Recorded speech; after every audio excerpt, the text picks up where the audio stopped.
জায়গা দেয়, দেওয়ার পরে আমাদের সঙ্গে মানে গ্রাহক মানে পুলিশ লাইনে আসে। আমরা তাৎক্ষণিকভাবে হয়েছে মাইক্রো না পাওয়ার পরে না পাওয়ার কারণে একটা সেন্টু। তো আপনার তো ভাতিজা স্বামী আমার মেজবান ছেলে আমার। আচ্ছা, তো আপনি যখন তার মৃত্যুর সংবাদটা শুনতে পান, আসলে শোনার পর আসলে কি শুনছেন এবং ওখানে যাওয়ার পর আপনি কি দেখলেন এবং কি বুঝলেন? হ্যাঁ, আমার ফোনে কুষ্টিয়া কী বলে চুয়াডাঙ্গা পুলিশ লাইনের এসআই সেলিম নামে একজন মানে ফোন করার পরে আমাকে জিজ্ঞাসা করে যে সাজু কে হয় আপনার। তা আমি তখন বলি যে সাজু আমার মেজো ভাইয়ের ছোটো ছেলে, আমার ভাতিজা। তো তখন বলে যে সাজু সম্পর্কে আপনারা কিছু। আমি এই মুহূর্তে দাঁড়িয়ে আছি চুয়াডাঙ্গা কুষ্টিয়া জেলার মিরপুর উপজেলার বালিহাট ইউনিয়নের ঝুটিয়াডাঙ্গা গ্রামে, এবং এই গ্রামেরই একজন কৃতি সন্তান যিনি পুলিশ ডিপার্টমেন্টের চাকরি। সুন্দর দেখো, হ্যাঁ দেখা যাচ্ছে সুন্দর। তুমি শুরু করো।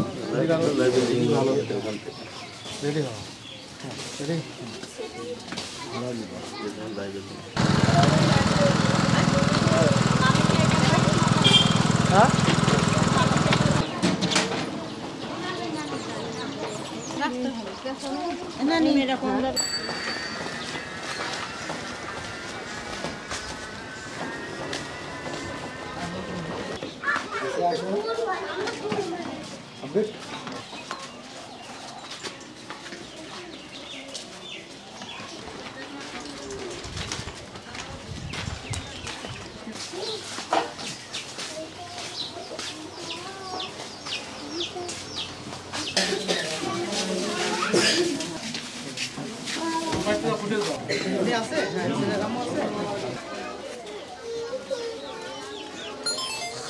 প্রতিবেশী আছে।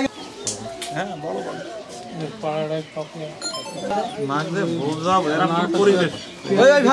ওই ভাই বোঝান, ওই ভাই বসান। হ্যাঁ রাইট, ওই ভাই বসান। ঠিক আছে, হ্যাঁ ওখানে বসো, ওখানে বসো।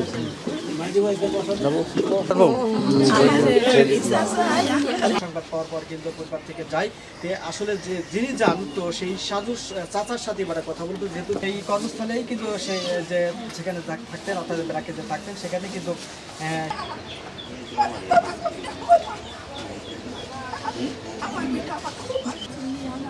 প্রিয় দর্শক, আমরা মায়ের আহাজারি কথা শুনছিলাম। আমরা যেহেতু সরাসরি আপনাদেরকে সংযুক্ত করছি,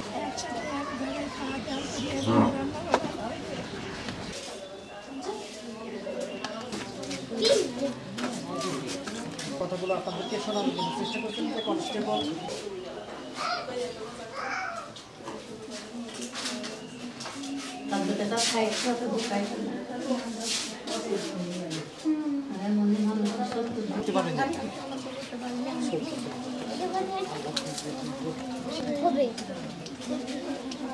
আচ্ছা, আমি কি আরেকটু জানতে চাচ্ছি যে মানে আপনার সাথে কখন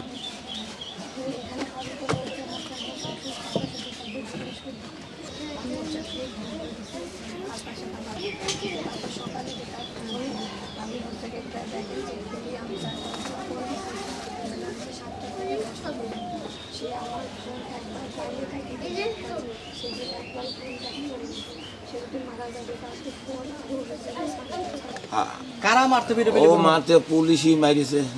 কিন্তু কেন? ওই রাত্রি ওখানে গান বাজনা হয়, ওই ওই ওই ওই ফ্লোরের পরে গান বাজনা হয়।